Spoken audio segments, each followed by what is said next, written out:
Janshakti news, निर्भीड व निपक्ष बातम्यांचं खुलं व्यासपीठ. द जनशक्ती न्यूज मध्ये आपल्या सर्वांचं स्वागत.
देशाच्या पंतप्रधान मोदी साहेबांना या व्हिडिओच्या निमित्तानं आम्ही सांगू इच्छितो की पलूस तालुक्यामध्ये सांगली जिल्ह्यामध्ये रामानंदनगर गाव आहे.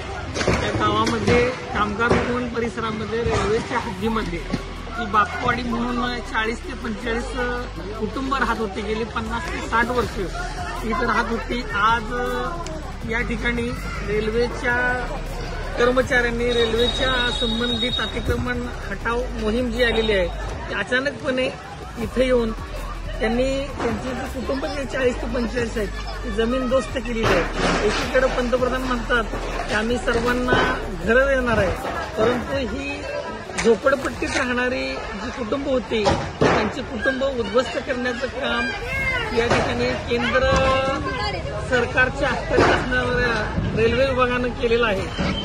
खरं पाहिजे तर जवळजवळ 60 ते 70 वर्षापासून ही कुटुंब इथं राहत होती, परंतु यांचं कुटुंब उद्ध्वस्त करताना त्यांच्या मनामध्ये कुठलीही दयामय आली नाही किंवा त्यांना पर्यायी व्यवस्था केल्यानंतरच यांना इथून काढावं असं सुद्धा त्यांना वाटलं नाही.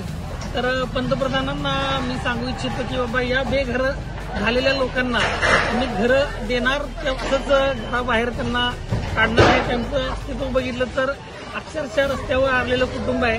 त्यांचे रेशन कार्ड असतील, आधार कार्ड असतील, पॅन कार्ड असतील, मोबाईल असतील, जी साठवलेली तुटपुंजी रक्कम जी आहे ती सुद्धा या ठिकाणी या जमीनदोस्त झालेली आहे. जेसीबी लावून अक्षरशः 50 कुटुंब या ठिकाणी उद्ध्वस्त झालेली आहेत. तर याचा सारासार विचार करून पंतप्रधानांनीच यामध्ये लक्ष घेऊन या बेघरांना घरं मिळवून देण्यासाठी उपाययोजना राबवल्या गेल्या पाहिजेत. आमचा उद्ध्वस्त करून ठेवलाय. काय ठेवलं आमच्या संसारात 50-60 वर्ष राहून आमचा काय उपयोग झालेला नाही.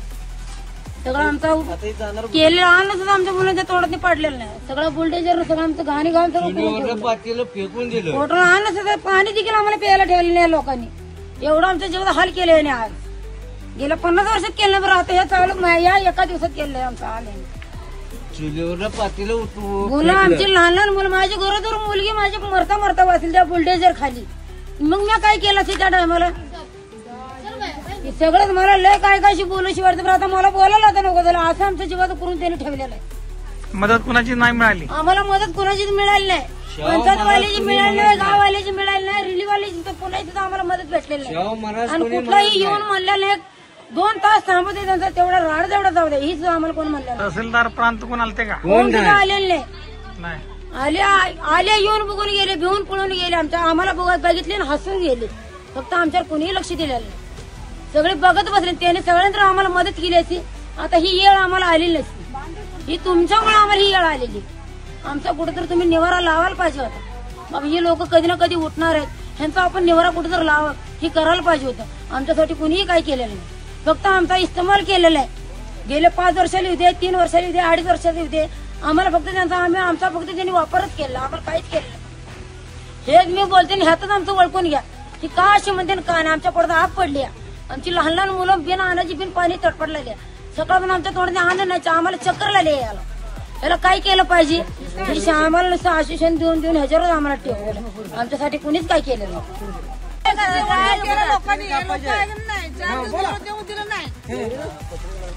सांगताय लोकांनी मला घातली दिवशी हल्ला केला आमचा भाऊ पेरल्याचं असून त्याच्यावर किती दया केली ना त्याने उचलून बाहेर टाकला त्यांच्याला काय करायचं आम्ही आता आता आपण त्याला बी उचललं तुम्ही बघितलं जेसीबी घातला त्या घरामध्ये त्यात काय करायचं आम्ही त्याला बायको नाही पोर नाही काय नाही फोटो काढू का बघा त्याला खूप ठेवलंय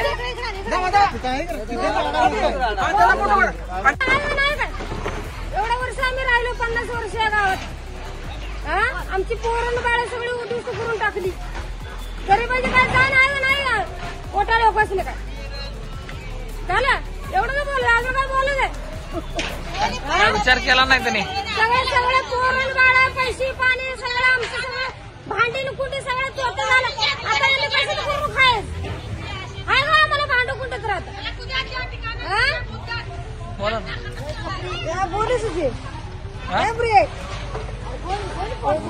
आता काय आमची भांडी बिंडी सगळं वाटून झालं सगळं आम्ही घरदार बेघर झालो आता एवढ्या वर्षी राहून सुद्धा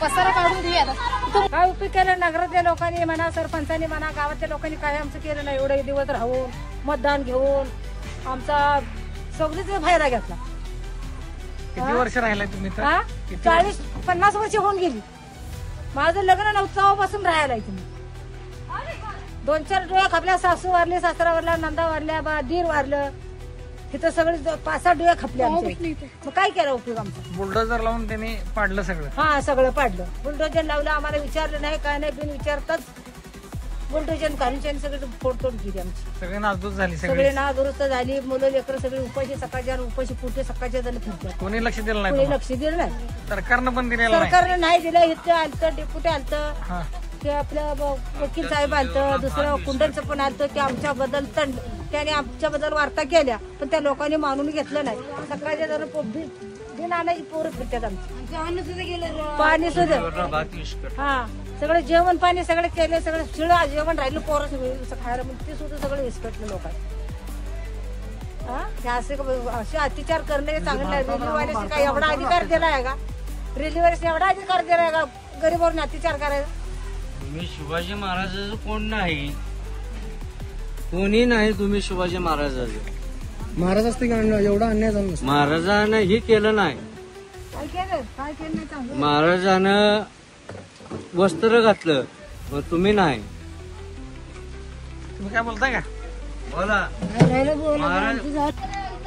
आपण सांगली जिल्ह्यामध्ये पलूस तालुका आहे आणि त्या पलूस तालुक्यामध्ये किर्लोस्करवाडी रेल्वे स्थानक आहे तिथं रामनगर एक गाव आहे त्या रामनगर गावामध्ये रेल्वेच्या हद्दीमध्ये कामगार भवन जवळ जी एक वस्ती होती त्याला बापूवाडी म्हणून गणलं जात होतं गेले 50 ते 60 वर्षापासून या वस्तीमध्ये नवनाथ डवरी समाजाची लोक राहत होती इराणी समाजाची काही कुटुंब राहत होती जवळजवळ 50 ते 60 कुटुंब 60 ते 70 वर्षापासून या ठिकाणी राहत होती परंतु आज रेल्वेच्या विभागानं अतिक्रमण हटाव मोहिमेनं या ठिकाणी येऊन सकाळी 11 वाजता बुलडोजर लावला जेसीबी लावला त्यांनी काही बघितलं नाही ह्या कुटुंबामध्ये लहान मुलं आहेत गरोदर माता आहेत किंवा या ठिकाणी पॅरालिसिस झालेले 2-3 पेशंट आहेत याची सुद्धा काळजी त्यांनी केली नाही आणि अक्षरशः जेसीबी लावून जमीनदोस्त अशी जवळजवळ 50 ते 60 झोपडपट्ट्या या ठिकाणी हिने उद्ध्वस्त केलेल्या आहेत एकीकडे केंद्र सरकार आपल्या देशाचे पंतप्रधान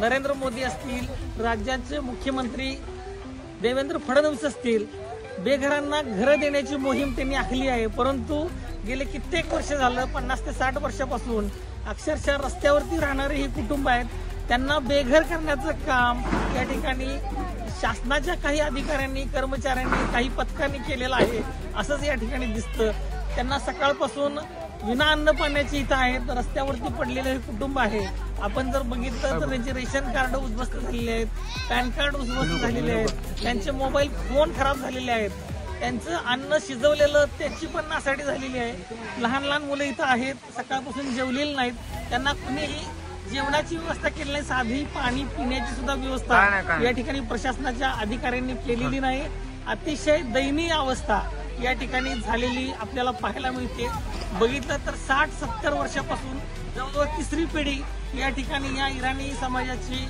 या डवरी समाजाची या ठिकाणी राहतात छत्र्या दुरुस्तीचं काम करतायत, या ठिकाणी पडेल ते काम गॉगल विक्रीचं काम हे करतायत, अक्षरशः भिक्षुकी सुद्धा त्यांची मुलं करतात आणि गुजराण केली जाते.